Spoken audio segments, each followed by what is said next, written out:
आयुष के पापा के लिए लाई थी ये, सिकुड़कर आयुष के नाक का हो गया है। हमारी खूबसूरत साड़ी का तो रंग ही उड़ा दिया। इसीलिए अपनाए सही डिटर्जेंट, 2 डाला का एडवांस फॉर्मूला जो दे कपड़ों को नई चमक और साथ ही सिकुड़ने से बचाए, चले ज्यादा और पैसे बचाए। इसीलिए अब से जो धोए। प्रधानमंत्री नरेंद्र मोदी का इस बार ऐसा जन्मदिन मनाया गया है जैसा जन्मदिन शायद दुनिया में किसी और नेता का न मनाया गया हो। मतलब पब्लिक खुद इसमें इन्वॉल्व है और आज तो गजब ही हो गया। देश में तो लोग लड्डू बांट ही रहे थे, दुनिया भर से ऐसी भर भर के बधाइयां आई हैं बॉस, जिसे सुनकर कोई भी हैरान रह जाएगा। नरेंद्र मोदी का फोन ही गनगना रहा है दिन भर, फोन पे फोन, फोन पे फोन, और फोन भी किस किस के। ट्रंप फोन कर रहे हैं भाई, बर्थडे अभी हुआ नहीं, ट्रंप ने, जैसे नहीं होता आदमी घर में लाइन लगा देता कि सबसे पहले तो मैं ही विश करूंगा 12 बजने के पहले, ट्रंप ने 12 बजने के पहले ही विश कर दिया। पुतिन का फोन आ गया। दुनिया के सारे बड़े नेताओं में जैसे एक रेस लगी हुई थी कि कैसे नरेंद्र मोदी को पहले फोन करके हैप्पी बर्थडे बोल दे भाई। बड़े बड़े देशों के प्रधानमंत्री अपना वीडियो मैसेज नरेंद्र मोदी को भेज रहे थे। कोई फोन कर रहा था, कोई सोशल मीडिया पे लिख रहा था। ट्रंप, पुतिन, मेलोनी, नेतन्याहू, बड़े बड़े नेताओं ने नरेंद्र मोदी को ऐसा बर्थडे विश किया है कि दुनिया देखकर दंग रह गई। यहां तो 75 साल की उम्र में लोगों की कमर झुक जाती है बॉस, लेकिन नरेंद्र मोदी का जलवा ऐसा है कि 75 साल की उम्र में वो दुनिया को झुका रहे हैं। कमर ना झुक रही उनकी, दुनिया झुक रही है उनके सामने, उनके नए भारत के सामने। देश में तो जो माहौल था ही था, वो भी गजब था। नरेंद्र मोदी के जन्मदिन पर देश में क्या हुआ, किसने क्या किया, क्या कहा, राहुल, अखिलेश, केजरीवाल, ये लोग क्या बोल रहे थे, सब आज आपको दिखाऊंगा। हालांकि आज विपक्ष ने भी कंजूसी नहीं दिखाई, सबने कुछ कुछ विश किया है, वो भी आपको बताऊंगा। हालांकि एक तरफ विपक्ष के बड़े बड़े नेता बधाई दे रहे थे, दूसरी तरफ विपक्ष माहौल बना रहा था कि अरे मोदी तो 75 के हो गए, अब तो रिटायर हो जाना चाहिए। लेकिन आज नरेंद्र मोदी ने बता दिया कि वो तो अगले 10 सालों की प्लानिंग करके बैठे। अभी पीएम को बहुत काम करना है देश के लिए। जन्मदिन पर कैसे नरेंद्र मोदी ने इंडी गठबंधन के अरमानों पर पानी फेरा, पीएम मोदी अपने जन्मदिन पर किस राज्य में रहे, दिन भर क्या करते रहे, कि देखिएगा तो हैरान रह जाइएगा। ये सब आज आपको बताऊं। किसने कह दिया भाई कि मोदी तो अभी 2047 तक पीएम रहने वाले हैं। नरेंद्र मोदी के जीवन की अनसुनी कहानियां आपके लिए लेकर आया हूं, अनदेखी तस्वीरें आपके लिए लेकर आया हूं। पीएम मोदी के जन्मदिन के जश्न की पहले एक झलक देखिए, फिर पूरी बातें विस्तार से बताता हूं।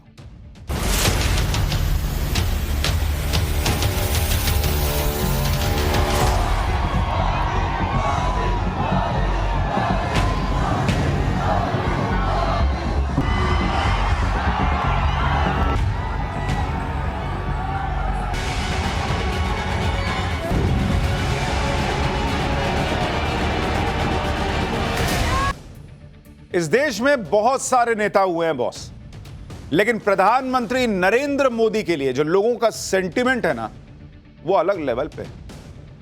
उनसे मोहब्बत करने वाले अलग लेवल पर, उनसे नफरत करने वाले भी अलग लेवल पर। लेकिन जो मोहब्बत करने वाले हैं, जो उनको मानने वाले हैं, उनको पूजने वाले भी लोग हैं बहुत सारे, जो आजकल भक्त कहलाते हैं, जो भी हो, लेकिन वो अलग लेवल पर हैं वो लोग। और नरेंद्र मोदी ने जो ये काम करके देश के लिए दिखाया है, उसकी वजह से ये प्यार पाया है। जन्मदिन पर पीएम मोदी के बड़े धमाके का चैप्टर खोलूं, उससे पहले देखिए कि आम लोग कैसे पीएम मोदी का जन्मदिन मना रहे थे। आज प्रयागराज में नाविक संघ के सदस्यों ने नाव पर बैठकर प्रधानमंत्री के साथ फोटो रखी और केक काटा। सैंड आर्टिस्ट मानस कुमार साहू ने खास सैंड एनिमेशन बनाकर पीएम मोदी को बधाई दी। बाराबंकी में पसमानदा मुसलमान जो हैं, उन समाज ने केक काटकर प्रधानमंत्री की लंबी उम्र की दुआ मांगी और उनका बर्थडे मनाया। मुसलमान भी मना रहे हैं। श्रीलंका में बोहरा समुदाय ने पीएम मोदी के जन्मदिन पर खास प्रार्थना की।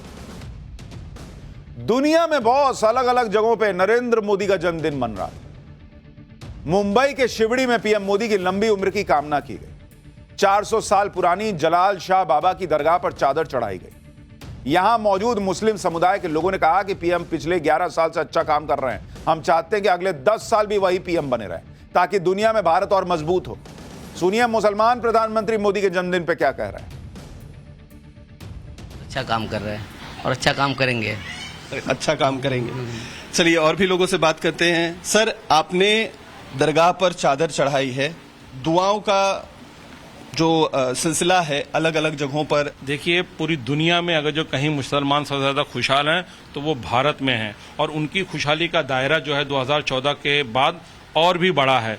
और उन्हीं की देने की दरगाह के बाजू में जलाल साहब बाजू में दरगाह में अटल क्षेत्र बना हुआ है, उन्हीं की दुआओं का असर जो यहाँ पे बन गया। लोग बोलते हैं विकास नहीं हुआ, तो आप यहीं से देख सकते हैं सामने से इस विकास की जो पराकाष्ठा है उन्होंने क्या किया है देश के लिए।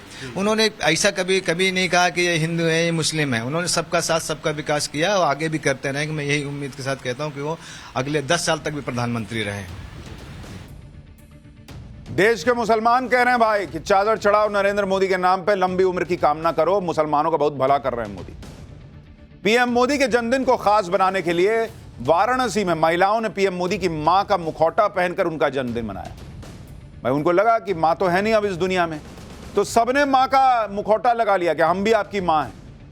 पीएम मोदी की लंबी उम्र के लिए पूजा पाठ हुआ। देखिए, सबने पीएम मोदी की मां का वो मुखौटा लगा रखा है और पीएम मोदी की तस्वीर को मिठाई खिलाई इन लोगों ने। पीएम मोदी के प्रति प्यार दिखाने का यह जनता का अपना तरीका है।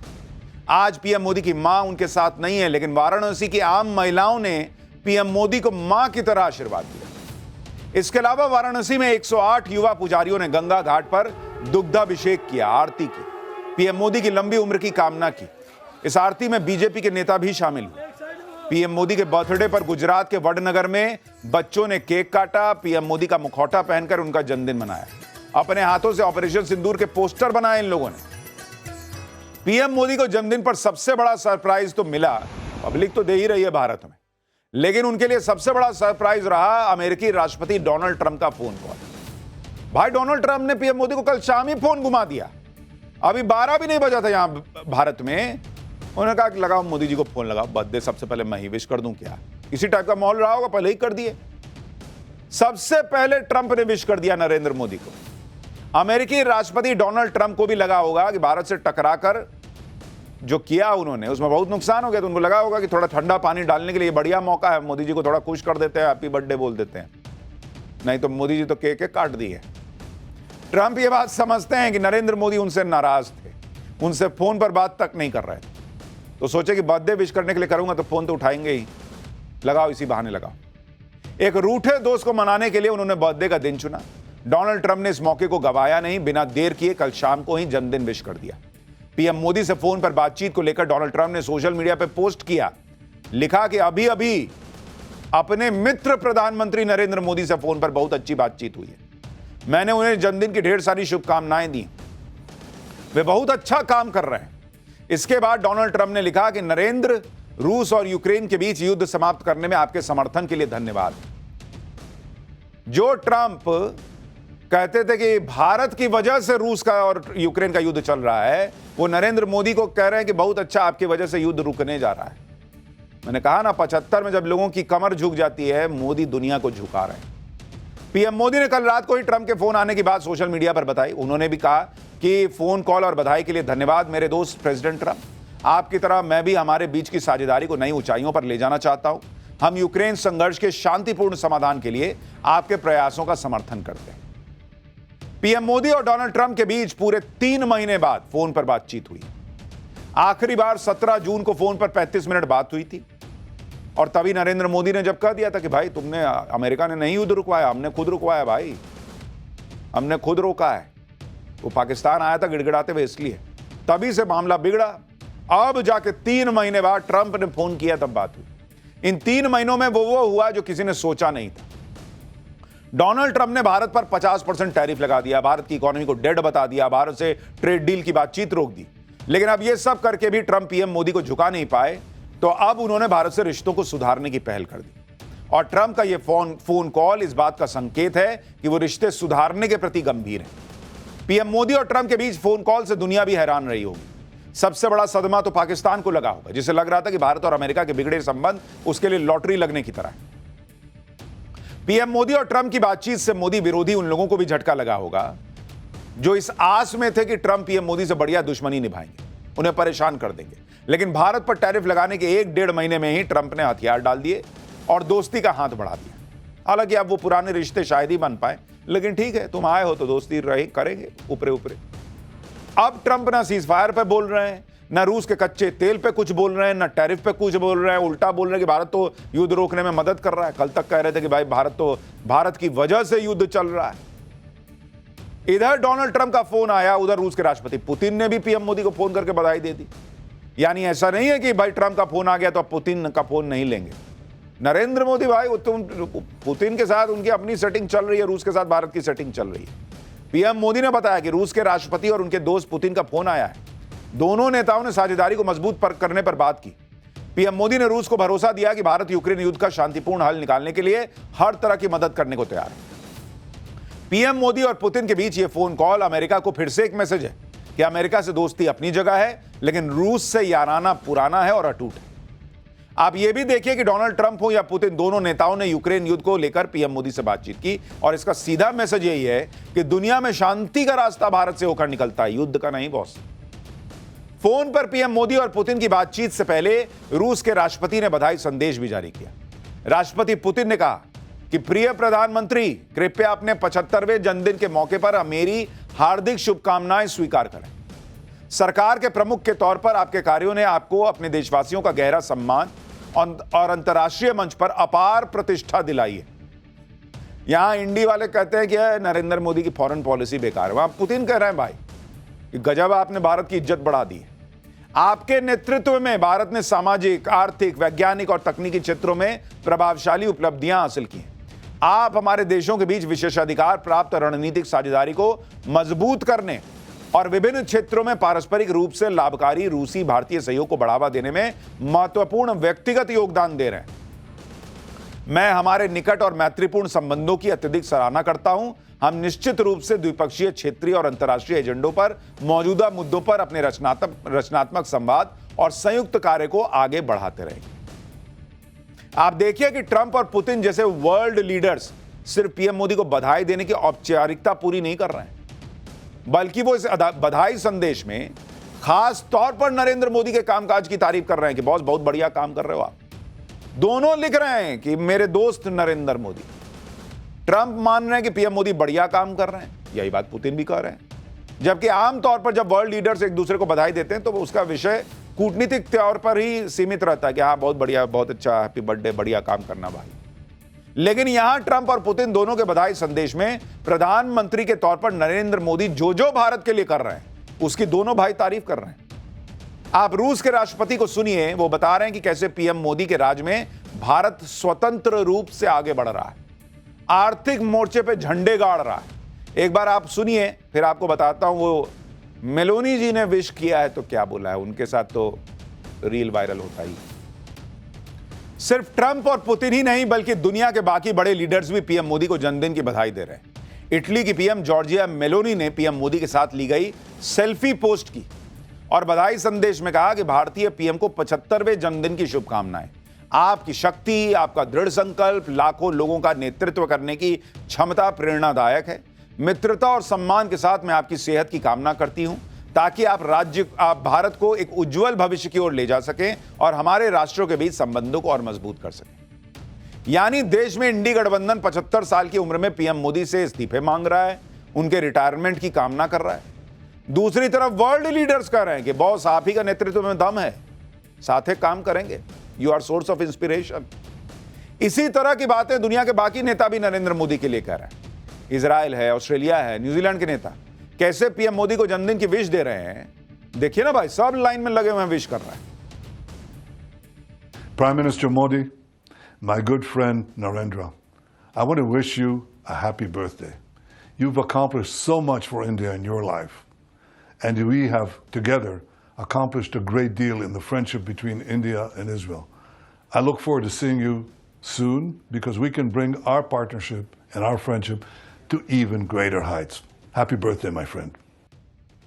Happy birthday to my friend, Prime Minister Modi. Australia is proud to share such a strong friendship with India, and we're grateful every day for the incredible contribution of the Indian community here in Australia. I look forward to catching up with you soon, Prime Minister, and many more years of friendship and progress. Kia ora, namaskar, my good friend Prime Minister Modi. Congratulations on your 75th birthday from me and all of your friends across New Zealand. A milestone like this is a moment to reflect on the wisdom of your leadership as you seek to guide India towards becoming a developed country by 2047. I'm really excited about New Zealand partnering more with India to achieve that vision as we look to ensure both our great nations achieve the security and also the prosperity that we seek. PM Modi को बधाई देने वालों में वो छोटे छोटे देश के नेता भी शामिल हैं जिन्हें मुश्किल वक्त में भारत का साथ मिला। जैसे डोमिनिका के प्रधानमंत्री ने पीएम मोदी को बधाई दी और कोविड में भारत की मदद के लिए धन्यवाद दिया। भूटान के पीएम शेरिंग तोब्गे ने भी पीएम मोदी को जन्मदिन की बधाई दी। गुयाना के राष्ट्रपति ने पीएम मोदी को बधाई दी। सिर्फ अंतर्राष्ट्रीय नेता ही नहीं बल्कि अंतर्राष्ट्रीय खिलाड़ी भी पीएम मोदी के जन्मदिन पर उन्हें अपने तरीके से बधाई दे रहे हैं। अर्जेंटीना के सुपरस्टार फुटबॉलर मेसी ने भी पीएम मोदी को जन्मदिन पर 2022 फीफा वर्ल्ड कप की साइन की हुई जर्सी भेजी है। भाई मेसी ने भेजा है कि सर हैप्पी बर्थडे। सब मैसेज है कि डोंट मेस विथ मोदी, क्योंकि उनके पास है मेसी। ये लाइटर नोट पे था। सिर्फ अंतर्राष्ट्रीय खिलाड़ी नहीं बल्कि इंटरनेशनल आर्टिस्ट भी पीएम मोदी को जन्मदिन की बधाई दे रहे हैं। हॉलीवुड सिंगर मैरी मिलबेन और जर्मन सिंगर कैसेंड्रा ने पीएम मोदी को अपने अंदाज में बधाई दी। जरा वो भी देखिए एक बार। अच्युतं केशवं रामनारायणम् अच्युतं केशवं रामनारायणं कृष्णदामोदरं वासुदेवं भजे कृष्णदामोदरं वासुदेवं भजे। Here we go. Happy birthday to you. Happy birthday to you. Happy birthday, Prime Minister Modi. Happy birthday to you. Narendra Modi को ऐसी ऐसी बधाइयां मिली हैं जन्मदिन पर, ऐसे ऐसे जगहों से मिली हैं, इंटरनेशनल नेशनल सब जगह से, कि आज की डेट में उनको केक पर मोमबत्ती रख के जलाने की जरूरत नहीं अगर केक काट रहे हो। उनके विरोधियों का बस चेहरा ही रख देंगे तो भग भग उसमें से आग फेंक रहा होगा। ऐसी हालत हो रखी है। देश के अंदर भी फिल्मी सितारों ने पीएम मोदी को जन्मदिन की बधाई दी। शाहरुख खान ने तो कह दिया कि 75 साल की उम्र में जो आपकी एनर्जी है भाई, जवान लोगों को आप पीछे छोड़ दिए। शाहरुख, आमिर, आलिया भट्ट सब क्या कह रहे हैं जरा वो भी देखिए एक बार। जो आपकी कहानी है एक छोटे से शहर से लेकर ग्लोबल स्टेज तक, वो बहुत ही ज़्यादा इंस्पायरिंग है। इस कहानी में आपका डिसिप्लिन, आपकी मेहनत और अपने देश के प्रति डेडिकेशन दिखाई पड़ता है। तो सच तो ये है सर कि 75 साल की उम्र में जो आपकी पेस है, एनर्जी है, वो हम जैसे जवान लोगों को भी पीछे छोड़ देती है। Wishing you a very happy birthday sir. हमारे देश के विकास के लिए जो आपने योगदान दिए हैं वो हमेशा याद किए जाएंगे, और इस खुशी के मौके पर हमारी ये प्रार्थना है ऊपर वाले से कि आपको वो लंबी आयु दे। May your leadership continue to shape the future of our great nation and lead us toward even more progress. आपकी सेहत, शक्ति और सफलता सदा बनी रहे। भारत विश्व में अपने लिए एक जगह बना रहा है और इसमें आपका बहुत बड़ा योगदान है। Once again, happy birthday Modi ji. आप यूं ही स्वस्थ और खुश रहें और हमें हमेशा इंस्पायर करते रहें। इतने सालों से आप जैसे विजनरी नेता ने जो अपने देश को मार्गदर्शन दिया है, उस सफर में आप हमेशा सफल रहे। उन्होंने अपना वक्त निकाल के हमसे मुलाकात की और ये हमारे लिए बहुत ही इनकरेजिंग था, स्पेशली जब उन्होंने मेरे इन लॉज के आर्ट्स में कंट्रीब्यूशन को अप्रिशिएट किया। उन्होंने मेरे फादर के क्रिकेट कंट्रीब्यूशन के बारे में भी मुझसे बात की, मेरी माँ की सिनेमैटिक जर्नी के बारे में डिस्कस किया, और इतना ही नहीं, उन्होंने मेरे छोटे बच्चों तैमूर और जय को भी ढेर सारा प्यार दिया। इतने लोग सब विश कर रहे हैं नरेंद्र मोदी को। बागेश्वर धाम में बागेश्वर बाबा कैसे पीछे रहते, उन्हें तो नरेंद्र मोदी अपना छोटा भाई बताते हैं। बागेश्वर धाम में तो दिन भर पीएम मोदी का जन्मदिन धूमधाम से मनाया गया। सुबह बनारस से आए 75 ब्राह्मणों ने पूजा पाठ किया। इसके बाद यज्ञशाला में हवन कराया गया। धाम में 75 कन्याओं का पूजन करके कन्या भोज कराया गया और ब्राह्मणों को भी भोजन कराया गया। बाबा बागेश्वर ने एक वीडियो जारी कर पीएम मोदी को जन्मदिन की बधाई दी और पीएम मोदी को अपना भाई बताया। सुनिए बागेश्वर बाबा का बर्थडे विश। भारत को आगे बढ़ाने वाले हमारे बड़े ही प्रिय भारत के यशस्वी माननीय प्रधानमंत्री जी हमारा अपनत्व जिनके प्रति भ्रातृ रूप में है, भ्राता के रूप में है, उनका आज जन्म दिवस है, 75वां जन्म दिवस है। हम भगवान बागेश्वर हनुमान जी के चरणों में, सन्यासी बाबा के चरणों में, दादा गुरु जी के चरणों में जीवेत सरदा सतम की मंगल कामना करते हैं। वह दीर्घायु रहें, निरोगी रहें, हनुमान जी की कृपा बनी रहे। विपक्ष के बड़े बड़े नेताओं ने भी पीएम मोदी को बधाई दी। राहुल गांधी ने कहा कि प्रधानमंत्री नरेंद्र मोदी जी को जन्मदिन की हार्दिक शुभकामनाएं और अच्छे स्वास्थ्य की कामना करता हूं। अरविंद केजरीवाल ने भी कहा कि प्रधानमंत्री मोदी को हैप्पी बर्थडे, जन्मदिन की बधाई, आपकी अच्छी सेहत और लंबी आयु की कामना। अखिलेश यादव ने कहा कि प्रधानमंत्री श्री मोदी जी को स्वस्थ, सार्थक, सौहार्दपूर्ण, समावेशी, सकारात्मक जीवन की शुभकामनाओं के साथ जन्मदिन की हार्दिक बधाई। कांग्रेस के अध्यक्ष मल्लिकार्जुन खड़गे ने कहा कि प्रधानमंत्री को जन्मदिन की बधाई, भगवान उन्हें अच्छी सेहत और लंबी आयु प्रदान करे। एक तरफ विपक्ष के बड़े बड़े नेता पीएम मोदी को जन्मदिन की बधाई दे रहे हैं, साथ ही पीएम मोदी को टारगेट करने में भी कोई कसर नहीं छोड़ रहे। जैसे पीएम मोदी के जन्मदिन पर आम आदमी पार्टी के नेता सड़क पर उतर गए। दिल्ली के पूर्व मंत्री सौरभ भारद्वाज गाय लेकर सड़क पर निकले, गाय को चारा खिलाया। सौरभ भारद्वाज ने कहा कि इस गाय को दिल्ली की सीएम रेखा गुप्ता के घर ले जा रहे हैं। आम आदमी पार्टी के नेता कह रहे हैं कि आज प्रधानमंत्री मोदी का जन्मदिन है, बीजेपी केक खाकर खुशियां मना रही है, लेकिन दिल्ली में गौ माता कूड़ा खा रही है। सुनिए आम आदमी पार्टी के नेता कैसे पीएम के बर्थडे पर भी पॉलिटिक्स करने लग गए।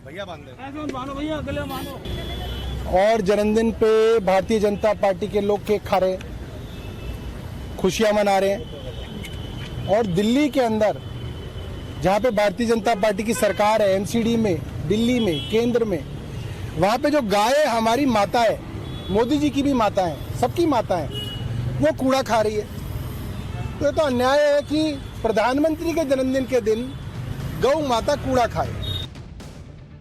सौरभ भारद्वाज कह रहे हैं कि पीएम मोदी के जन्मदिन पर बीजेपी वाले केक खा रहे हैं। वो शायद ये भूल गए कि पीएम मोदी अपने जन्मदिन पर कोई शाही जश्न नहीं मनाते, बल्कि उनके जन्मदिन को सेवा दिवस के तौर पर मनाया जाता है।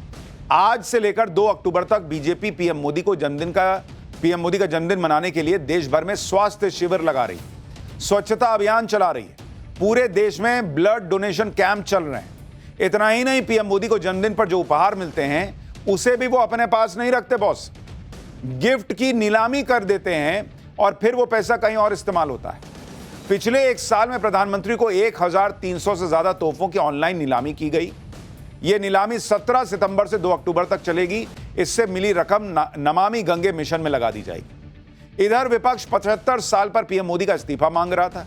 उधर विपक्ष के दिग्गज नेता शरद पवार ने पीएम मोदी के जन्मदिन पर बड़ी बात कह दी। शरद पवार ने कहा कि मैं चाहता हूं कि आपके नेतृत्व में हमारा देश आगे बढ़ता रहे और आने वाले सालों में और तरक्की करे। बताइए, इंडी गठबंधन के नेता हैं, कह रहे हैं कि पीएम मोदी के नेतृत्व में आगे बढ़ेगा, तो फिर राहुल गांधी क्या करें? पीएम मोदी के जन्मदिन पर आज कांग्रेस को एक और बड़ा झटका लगा। बिहार कांग्रेस ने पीएम मोदी और उनकी मां का एक एआई वीडियो पोस्ट किया था, जिस पर बड़ा विवाद हुआ था। आज पटना हाईकोर्ट ने कांग्रेस के उस वीडियो को हर सोशल मीडिया प्लेटफॉर्म से हटाने का आदेश दे दिया।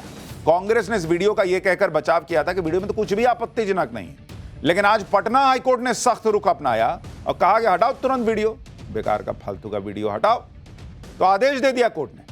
नरेंद्र मोदी का जिस तरह से जन्मदिन मनाया गया, जिस तरह से देश ही नहीं दुनिया भर में नरेंद्र मोदी के बर्थडे की गूंज थी, वो बताता है कि नरेंद्र मोदी का 75 साल होने पर भी कैसा जबरदस्त जलवा है। यहां मोदी विरोध में लोग कह रहे थे कि मोदी तो 75 साल के हो गए, उन्हें तो रिटायर होना चाहिए। आज उनको तगड़ा जवाब मिला। नरेंद्र मोदी के जन्मदिन के माहौल को देखकर सबको आज भी मोदी की ताकत का एहसास हो गया होगा। मोदी के लिए जिस तरह का क्रेज है, उसने आज फिर से बता दिया कि ना तो लोग नरेंद्र मोदी को पसंद करना छोड़ रहे हैं, ना ही नरेंद्र मोदी लोगों की उम्मीदों को ऐसे ही छोड़कर रिटायर होने वाले हैं। आज इसके पूरे संकेत मिल गए कि अभी तो प्रधानमंत्री नरेंद्र मोदी पीएम की कुर्सी पर अभी और लंबी पारी खेलने वाले हैं। 75 साल पर नरेंद्र मोदी नई ऊर्जा के साथ वैसे ही जुट गए हैं जैसे वो 2014 में जुटे थे। आज पीएम मोदी अपने जन्मदिन पर मध्य प्रदेश के धार पहुंचे। पीएम मोदी ने धार में रोड शो निकाला, जिसमें लोगों का भारी जनसैलाब उमड़ा नजर आया। पीएम मोदी ने विकसित भारत के लिए स्वदेशी का मंत्र दिया और कहा कि जिस तरह महात्मा गांधी ने स्वदेशी को आजादी का जरिया बनाया था, उसी तरह भारत के लोगों को स्वदेशी को विकसित भारत की नींव बनाना होगा। यानी बर्थडे में भी दुनिया हैप्पी बर्थडे बोल रही है। नरेंद्र मोदी बोल रहे हैं कि हमें मिलकर जो है भारत को इतना विकसित बना देना है, अपने स्वदेशी माल को इस तरह से खरीदना है, अपने यहां खपा लेना है कि हर घर में केक कटे भारत के विकास का। सुनिए पीएम ने क्या कहा है। क्योंकि मुझे 2047 तक विकसित भारत बना के रहना है और उसका रास्ता आत्मनिर्भर भारत से जाता है। और इसलिए मेरे सारे छोटे मोटे सभी व्यापारी भाई बहन, आप जो भी बेचें वो हमारे देश में बना हुआ ही होना चाहिए। महात्मा गांधी ने स्वदेशी को आजादी का माध्यम बनाया था। अब हमें स्वदेशी को विकसित भारत की नींव बनाना है। अपने जन्मदिन पर पीएम मोदी ने एक बार फिर पाकिस्तान को निशाने पर लिया। ऑपरेशन सिंदूर में पाकिस्तान को धूल चटाने का जिक्र करते हुए साफ कर दिया कि यह नया भारत है, परमाणु धमकी से नहीं डरता, घर में घुसकर मारता है। यानी बर्थडे में उन्होंने पाकिस्तान को समझा दिया कि भाई फिर मारेंगे तुमको। पाकिस्तान से आए आतंकियों ने हमारी बहनों बेटियों का सिंदूर उजाड़ा था। हमने ऑपरेशन सिंदूर करके आतंकी ठिकानों को उजाड़ दिया है।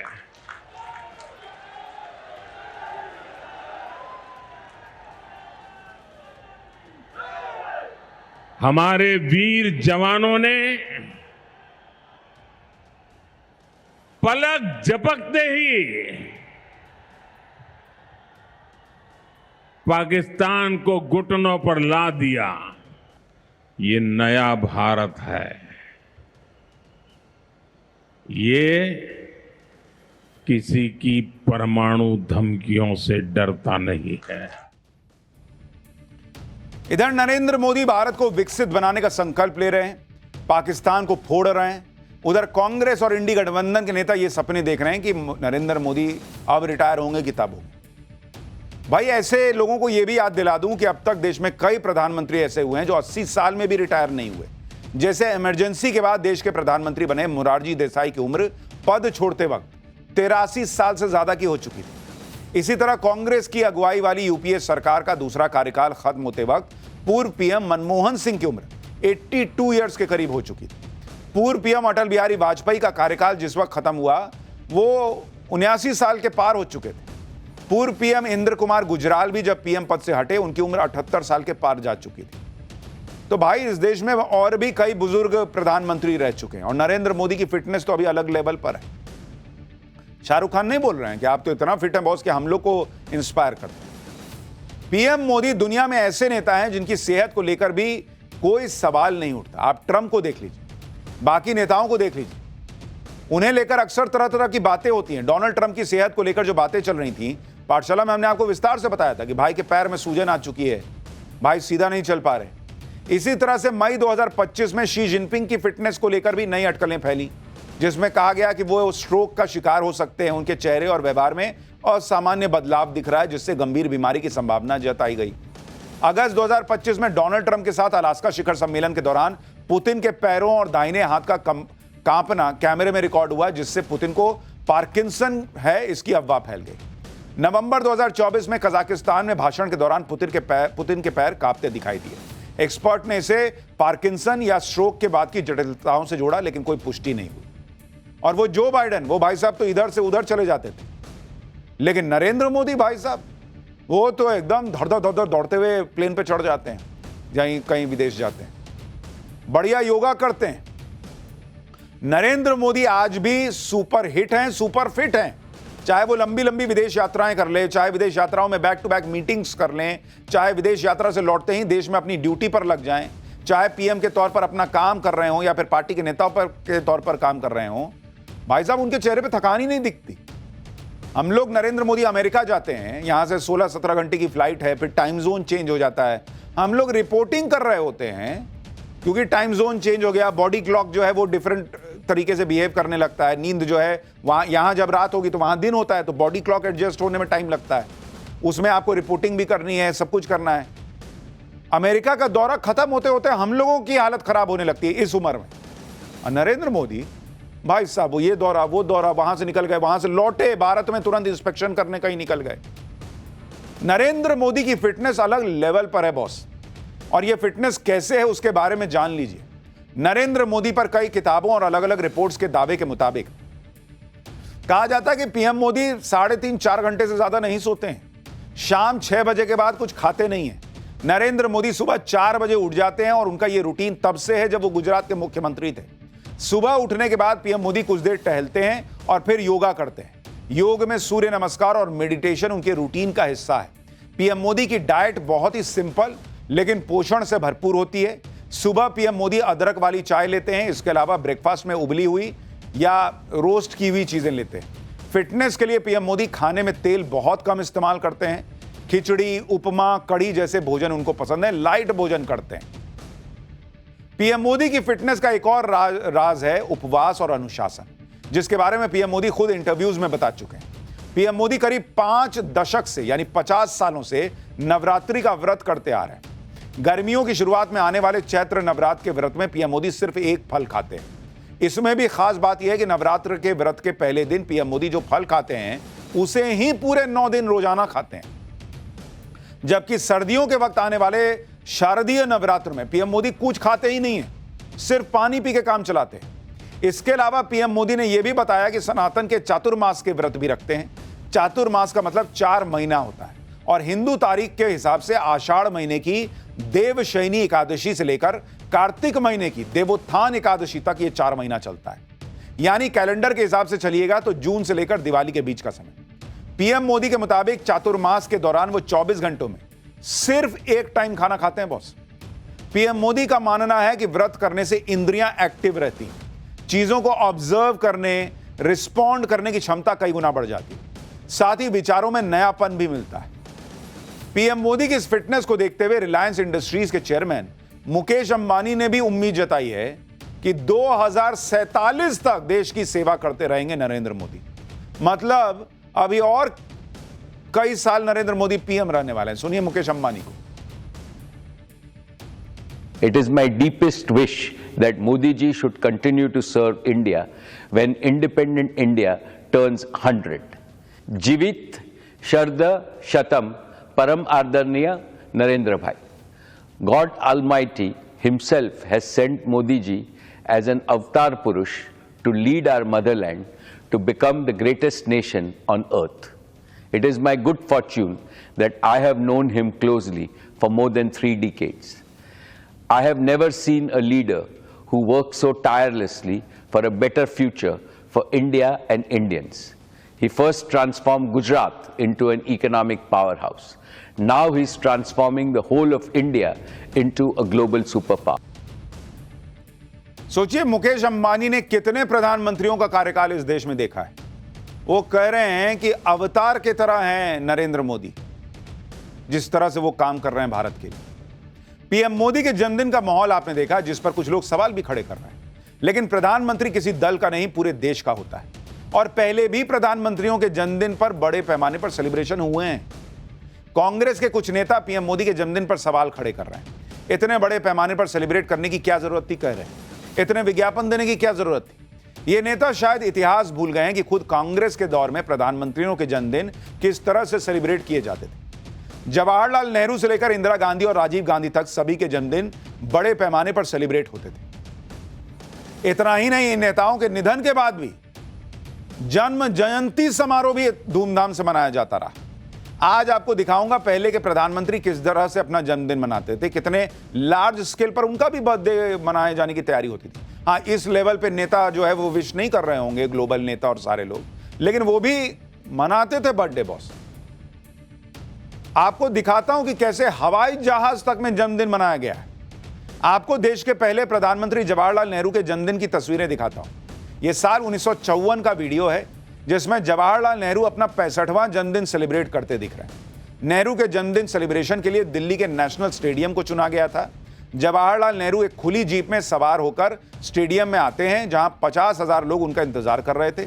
इसमें बड़ी संख्या में बच्चे भी थे। नेहरू अपने गले से हार निकालकर बच्चों और लोगों पर उछाल रहे थे। दिल्ली के नेशनल स्टेडियम में जवाहरलाल नेहरू के जन्मदिन पर 2000 बच्चों ने खास प्रोग्राम भी पेश किया। बच्चों ने सिंक्रोनाइज योग परफॉर्म किया। उस साल जवाहरलाल नेहरू का जन्मदिन बेहद ग्रैंड लेवल पर सेलिब्रेट किया गया था। अब कोई पूछ सकता है कि भाई अभी तो देश आजाद हुआ था, उसके तमाम चैलेंजेस थे, पीएम ऐसा क्यों बर्थडे मना रहे हैं? लेकिन भाई ठीक है, लोग बुलाए गए, मनाए गए, उस वक्त किसी ने कुछ नहीं कहा। लेकिन आज नरेंद्र मोदी कर रहे हैं तो अरे ये क्या हो गया। इसी तरह से 1957 में जवाहरलाल नेहरू का जन्मदिन बहुत ही शानदार लेवल पर सेलिब्रेट किया गया था। 1957 में भी दिल्ली के नेशनल स्टेडियम में नेहरू जी ने जन्मदिन हजारों लोगों के बीच मनाया था। हजारों की संख्या में बच्चे उस कार्यक्रम में शामिल हुए थे। बच्चों ने जवाहरलाल नेहरू को सलामी भी दी थी। यह तस्वीर 1957 में नेहरू जी के जन्मदिन की है। भारत में यह पुरानी परंपरा रही है कि प्रधानमंत्री के जन्मदिन को बड़े पैमाने पर सेलिब्रेट किया जाए। प्रधानमंत्री ने जनता के लिए कितने काम किए हैं, कितनी योजनाएं शुरू की हैं, वो भी इस मौके पर बताया जाता रहा है। लेकिन कांग्रेस के समय तो एक दौर ऐसा भी था जब हवाई जहाज में भी जन्मदिन मनाते थे ये लोग। ये तस्वीर आप देखिए, इसमें इंदिरा गांधी, सोनिया गांधी, प्रियंका गांधी और राहुल गांधी दिख रहे हैं। बीच में एक केक रखा हुआ है। यह तस्वीर 1977 की है और पूरा गांधी परिवार हवाई जहाज में बैठा है और राहुल गांधी का जन्मदिन मनाया जा रहा है। 1977 यानी आज से 48 साल पहले हवाई जहाज के अंदर हवा में राहुल गांधी का जन्मदिन मना था बॉस। उस समय भारत में गरीबी अपने चरम पर थी। इंदिरा गांधी गरीबी हटाओ का नारा देती थी, लेकिन खुद पोते राहुल गांधी का जन्मदिन हवाई जहाज में सेलिब्रेट होता था। आज वो लोग कह रहे हैं कि नरेंद्र मोदी का बर्थडे क्यों मन रहा है भाई। विपक्षी दलों को पीएम मोदी के जन्मदिन पर अखबारों में छप रहे विज्ञापनों से भी दिक्कत हो रही है। इंडी गठबंधन के नेताओं को बड़ी तकलीफ हो रही है ये सब देखकर कि भाई नरेंद्र मोदी के जन्मदिन पर विज्ञापन क्यों छप गया, इतने बधाई संदेश क्यों छप गए। अब यह वीडियो तेलंगाना कांग्रेस ने शेयर किया है। इसमें अखबारों में पीएम मोदी के लिए बधाई संदेश दिखाकर कांग्रेस कह रही है कि अखबार मोदी के लिए ग्रीटिंग कार्ड बन गए। एक और वीडियो देखिए जिसे टीएमसी की राज्यसभा सांसद सागरिका घोष ने शेयर किया। सागरिका घोष भी अखबारों में पीएम मोदी के लिए छपे बधाई संदेश को दिखा रही हैं और सवाल उठा रही हैं कि ये तो हीरो वर्शिपिंग हो रही है। गजब है बॉस। आज इन सबको पीएम मोदी के लिए अखबारों में छप रहे बधाई संदेश से दिक्कत हो गई। पीएम मोदी के लिए छपे बधाई संदेश को हीरो वर्शिपिंग कह रहे हैं, अखबारों को मोदी का ग्रीटिंग कार्ड बता रहे हैं। असली हीरो वर्शिपिंग क्या होती है मैं आपको दिखाता हूं। यह तस्वीर देखिए। साल 2012 में प्रतिष्ठित अखबार में कांग्रेस नेता ने एक विज्ञापन दिया था सोनिया गांधी को नए साल की बधाई के लिए। इस विज्ञापन को अखबार में छापा गया था और विज्ञापन की लाइन देखिए boss, we remain madam ji even at your feet, यानी मैडम जी हम तो आपके चरणों में भी रह सकते हैं। अब ये किस कैटेगरी की वर्शिपिंग है बॉस। बर्थडे भी नहीं है, नया साल का बधाई संदेश में चरणों में रह सकते हैं, ये छपवाया जा रहा है अखबार में और बाकायदा फुल पेज का विज्ञापन देके छपा था। साल 2012 में यह पोस्टर कांग्रेस नेता एच वसंत कुमार ने अखबार में छपवाया था। एच वसंत कुमार एआईसीसी के मेंबर थे और तमिलनाडु कांग्रेस कमेटी में जनरल सेक्रेटरी थे।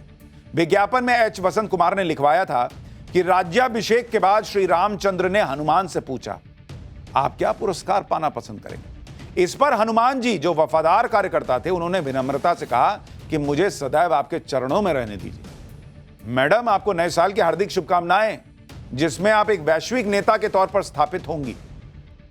और आज कांग्रेस पीएम मोदी के लिए अखबारों में बधाई संदेश पर सवाल उठा रही है, आरोप लगा रही है कि अखबारों का इस्तेमाल हीरो की तरफ पेश करने के लिए हो रहा है।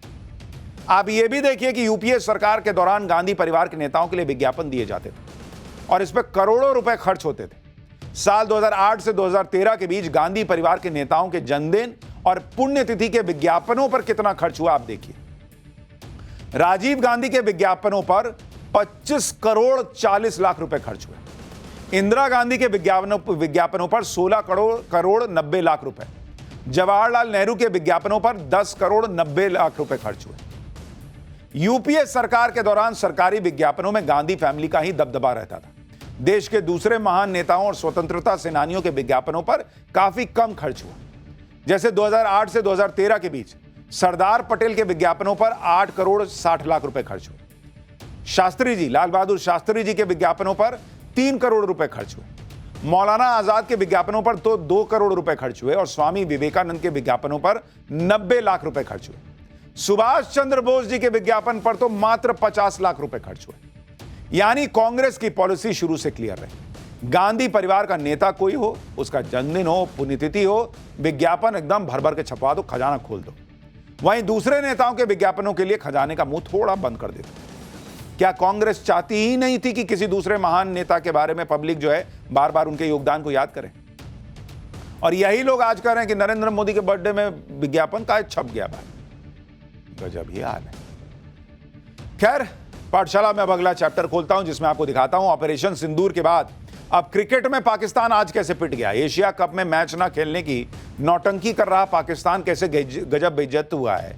भिखारी पाकिस्तान एक और हार के डर से एशिया कप से भागा या फाइन के पैसे लौटाने के डर से भागा, देने पड़ेंगे इसलिए भागा? असल में क्या हुआ अब आपको बताता हूं। इस वक्त क्रिकेट का एशिया कप चल रहा है जिसमें भारत भी खेल रहा है, पाकिस्तान भी खेल रहा है। लेकिन जब से एशिया कप में भारत ने पाकिस्तान को धोया और उनके खिलाड़ियों से हाथ नहीं मिलाया, भिखमंगे पाकिस्तान ने नया तमाशा शुरू किया कि हमसे हाथ नहीं मिलाए। कैसे नहीं मिलाए जी, हम एशिया कप से हट जाएंगे। आज पाकिस्तान का मैच यूएई से होना था। मैच शुरू होने से 1 घंटे पहले तक पाकिस्तान कह रहा था कि ना मैच नहीं खेलेंगे हम, हमारी बेइज्जती हुई है। मैच शुरू होने के पहले तक पाकिस्तान का नाटक चल रहा था कि ना हम खेलवे नहीं करेंगे मैच, एशिया कप से हट जाएंगे। लेकिन आखिर में पाकिस्तान ने अपनी बेइज्जती करवा ली और आज का मैच खेलने के लिए अचानक तैयार हो गया। अब ये बातें तो बड़ी बड़ी फेंक रहा था, लास्ट टाइम में पाकिस्तान ने कैसे सरेंडर कर दिया। मैच खेलने के लिए उसके खिलाड़ी ग्राउंड पर क्यों पहुंच गए, जो खिलाड़ी अपने होटल से बाहर नहीं निकल रहे थे। पाकिस्तान का ये ड्रामा कैसे चला, ड्रामे के चक्कर में पाकिस्तान की धुलाई कैसे हो गई। उस मैच रेफरी का क्या हुआ जिसे हटाने के लिए पाकिस्तान धमकियां दे रहा था। भिखमंगा पाकिस्तान अगर एशिया कप से हट जाता तो कैसे उसे लेने के देने पड़ जाते, वो और भिखारी हो जाता। ये सब बताऊंगा। लेकिन जो नौटंकी पाकिस्तान ने की और अपनी बेइज्जती कराई, पाकिस्तान ने आज कितना बड़ा तमाशा किया और फिर कैसे अपनी बेइज्जती करवाई, वो आप इसी से देखिए कि आज उसका एशिया कप में यूएई से मैच है। और ये मैच एक तरह का नॉकआउट मैच है कि अगर हारा तो बाहर। फिर भी पाकिस्तान ने तमाशा करने के लिए अपने खिलाड़ियों को टाइम पर ग्राउंड में ही नहीं भेजा। आमतौर पर 1.5-2 घंटे पहले टीम ग्राउंड पर आ जाती है, प्रैक्टिस करती है। लेकिन पाकिस्तान ने अपने खिलाड़ियों को होटल में ही रोक के रखा। पूरा माहौल बना दिया कि जैसे पाकिस्तान मैच नहीं खेलेगा और एशिया कप से हट जाएगा। लेकिन कुछ ही देर में खबर आ गई कि पाकिस्तान ने अपने खिलाड़ियों को ग्राउंड पर पहुंचने के लिए कह दिया। पाकिस्तान की टीम को लेकर बस होटल से निकल गई। पाकिस्तान ये माहौल तब से बना रहा है जब से वो भारत से हारा। भारत ने एक तो पाकिस्तान को मैच में पीटा, फिर हाथ नहीं मिलाया। अब भारत का तो पाकिस्तान कुछ बिगाड़ नहीं सकता, लेकिन वो मैच रेफरी के पीछे पड़ गया कि मैच रेफरी को हटाओ। इसके रहते हुए भारत ने हमसे हाथ कैसे नहीं मिलाया, हमारी बेइज्जती हो गई, हम अगला मैच नहीं खेलेंगे अगर यही मैच रेफरी रहेगा। मैच रेफरी का नाम है एंडी पाइक्रॉफ्ट। पाकिस्तान ने भारत के साथ हैंडशेक ना होने के पीछे पाइक्रॉफ्ट को दोषी बता दिया। पाकिस्तान का दावा था कि पाइक्रॉफ्ट ने ही कहा था कि टॉस के बाद हैंडशेक नहीं होगा। पाकिस्तान का दावा था कि हैंडशेक ना होना यह एमसीसी नियमों के खिलाफ है। ऐसे में एंडी पाइक्रॉफ्ट को एशिया कप के बाकी मैचों से रेफरी के पद से हटा दिया जाए। पाकिस्तान का दावा है कि एंडी पाइक्रॉफ्ट ने पाकिस्तान टीम के एक अधिकारी को हैंडशेक न करने के बारे में बताया था, लेकिन पाकिस्तानी टीम के इस अधिकारी ने यह बात अपनी टीम और कैप्टन को बताई ही नहीं, जिसकी वजह से पाकिस्तान की किरकिरी हुई। पाकिस्तान इस किरकिरी का पूरा ठीकरा मैच रेफरी पे फोड़ रहा था कि इसको हटाओ नहीं तो न खेलेंगे। पाकिस्तान ने एंडी पाइक्रॉफ्ट की आईसीसी से शिकायत की, आईसीसी से, और पिछले 3 दिनों में खूब नौटंकी की। भारत के मैच के बाद पाकिस्तान के कैप्टन ने प्रेस कॉन्फ्रेंस ही नहीं की, फिर यूएई के साथ अपने अगले मैच से पहले प्रेस कॉन्फ्रेंस नहीं की। आज यूएई से मैच के ठीक पहले टीम को होटल में रोके रखा। अब पाकिस्तान सोच रहा था कि इतना तमाशा करेंगे तो आईसीसी झुक जाएगा, लेकिन आईसीसी ने मैच रेफरी पाइक्रॉफ्ट को हटाने से इनकार कर दिया कि जाओ ना खेलोगे तो ना खेलो, नहीं हटाएंगे। अब पाकिस्तान क्रिकेट बोर्ड दावा कर रहा है कि मैच रेफरी पाइक्रॉफ्ट ने माफी मांग ली, इसलिए पाकिस्तानी टीम मैच खेलने के लिए राजी हुई। लेकिन आज के मैच में भी पाइक्रॉफ्ट ही मैच रेफरी हैं। पाइक्रॉफ्ट ने ही टॉस करवाया। अब खुद पाकिस्तानी कह रहे हैं कि पीसीबी यानी पाकिस्तान क्रिकेट बोर्ड ने तो अपनी ही इज्जत जो है वो भद पिटवा ली उसकी। सुनिए क्या कह रहे हैं वो, फिर आपको बताता हूं कि पाकिस्तान इंडिया से अगली हार की वजह से भाग रहा था या कुछ मामला पैसों का था। पाकिस्तान वाले अपनी ही पाकिस्तान की टीम को, क्रिकेट टीम को गालियां दे रहे हैं कि कुत्ते जैसी हालत हो गई है इनकी। वो खुद कह रहे हैं भाई पाकिस्तान के मुंह पर तमाचा लगा और पाकिस्तान को तगड़ी बेइज्जती महसूस होने लगी। इसी में पाकिस्तान ने आखिर में माहौल बनाया कि वो एशिया कप में ही नहीं खेलेगा। इधर मैच का टाइम, टॉस का टाइम होता जा रहा था, उधर पाकिस्तान ने अपनी टीम को होटल में रोके रखा कि ना जाओ, नहीं यहीं बैठो, खेलेंगे नहीं हम लोग। मैच से ठीक पहले पाकिस्तान क्रिकेट बोर्ड के तमाम बड़े अधिकारी आपस में मीटिंग करने पहुंच गए। पाकिस्तान की मीडिया में खबरें चलने लगी कि एशिया कप से तो पाकिस्तान हट गया, लेकिन पाकिस्तान क्रिकेट बोर्ड की मीटिंग के बाद खबर सामने आई कि पाकिस्तान यूएई के साथ आज का मैच खेलेगा और एशिया कप से नहीं हटेगा। लेकिन जो पाकिस्तान एशिया कप छोड़ देने की बातें कर रहा था, वो मैच खेलने के लिए लास्ट मिनट पर कैसे तैयार हो गया भाई? इसके पीछे कई वजह हैं जिसके बारे में आपको आगे बताऊंगा, लेकिन एक वजह जिसकी पाकिस्तान में चर्चा चल रही है वो ये कि एशिया कप यूएई में हो रहा है और यूएई ने पाकिस्तान को तमाचे लगाए होंगे, जिसके बाद पाकिस्तान भागकर ग्राउंड पर मैच खेलने पहुंच गया। सुनिए पाकिस्तानी क्या कह रहे हैं, फिर आपको असली रीजन बताता हूं। लेकिन आज का मैच न खेलने की बातें करता पाकिस्तान अचानक पलट क्यों गया? पाकिस्तान को किस बात का डर था वो आपको बताता हूं।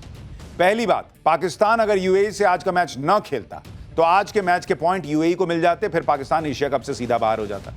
दूसरी बात, पाकिस्तान अगर आज का मैच न खेलता और पूरे एशिया कप से हट जाता तो पाकिस्तान को पैसों का भी काफी नुकसान होता। पाकिस्तान को कैसे लेने के देने पड़ते वो आपको आगे बताऊंगा। पहले सुनिए कि पाकिस्तान में कैसे इस मैच से पहले बड़ी बड़ी बातें हो रही थी कि बिना पाकिस्तान के क्रिकेट चला कर तो दिखाओ। फिर दिखाता हूं इनकी औकात क्या है, असली वजह क्या है। जिनसे अपना देश नहीं चल रहा वो कह रहे हैं कि पाकिस्तान के बिना क्रिकेट करा के दिखाओ। एशिया कप के बहिष्कार की हिम्मत पाकिस्तान नहीं जुटा पाया क्योंकि पाकिस्तान क्रिकेट बोर्ड पहले से ही कंगाल है। अगर पाकिस्तान एशिया कप से हटता तो उसको मोटा फाइनेंशियल लॉस होता और उसका कंगाली में आटा गीला हो जाता। और मैं आपको बताता हूं ये क्यों कह रहा हूं। अगर आप देखेंगे कि पाकिस्तान एशिया कप से हटता तो भिखारी पाकिस्तान के कटोरे से कितना पैसा चला जाता। एशिया कप अगर छोड़ता, एशिया कप पीसीबी को नुकसान कितना होता भाई छोड़ने पर? एशिया कप को कहा जा रहा है कि पीसीबी को करीब करीब 105 से लेकर 141 करोड़ रुपए का नुकसान होता, करीब करीब 141 करोड़। और पीसीबी का सालाना बजट कितना है? उसका सालाना बजट ही 1800 करोड़ रुपए। अब उसमें से 150 करोड़ चले गए तो क्या ही बचा फिर? तो इसलिए भाई ने कहा होगा कि छोड़ो यार, बेइज्जती का क्या है, हमारी इज्जत तो कभी नहीं रही पाकिस्तानियों की। एक काम करो, पैसे पे फोकस करो। जैसे 3 इडियट में नहीं था कि छोड़ो राजू के घर में क्या लड़ाई चल रही है, तुम मटर पनीर पे फोकस करो। तो ये लोग पैसे पे फोकस करते हैं। ये छोड़ो यार, इज्जत का क्या है, वो तो कभी नहीं रही, पैसा कमाओ, चलो चलते हैं खेलते हैं। जो एशिया कप हो रहा है उसमें पाकिस्तान का रेवेन्यू का हिस्सा कितना है? 15%। उसमें से पैसा पाकिस्तान को मिलना है। अब एसीसी ने कह दिया कि हट जाओ तो पैसा ही नहीं देंगे। पाकिस्तान को पैसे के आगे देश नहीं दिखता, वो बेचने को, देश बेचने को तैयार है। वो तुरंत बोले कि अरे सर क्या बात कर रहे हैं, अभी तुरंत खेलने पहुंचते हैं, निकलो बैठो सब बस में। आज पीसीबी की बैठक के बाद पाकिस्तान यूएई से मैच खेलने के लिए तैयार हो गया। इस बैठक में रमीज राजा भी शामिल हुए थे। रमीज राजा अच्छे से जानते हैं कि भारत से भिड़कर पाकिस्तान क्रिकेट सर्वाइव ही नहीं कर सकता। रमीज राजा ने ही साल 2021 में कहा था कि अगर भारत चाहे तो वो पीसीबी को बर्बाद कर सकता है, क्योंकि आईसीसी का 90% फंड भारत से आता है और आईसीसी के रेवेन्यू से ही पाकिस्तान का हिस्सा जो है वो आता है। तो अगर भारत चाहे तो क्रिकेट बर्बाद हो सकता है। पाकिस्तान नहीं खेलेगा तो क्रिकेट का कुछ नहीं बिगड़ने वाला है। तो पाकिस्तान अपनी बेइज्जती फिर करा के अब मैच खेल रहा है।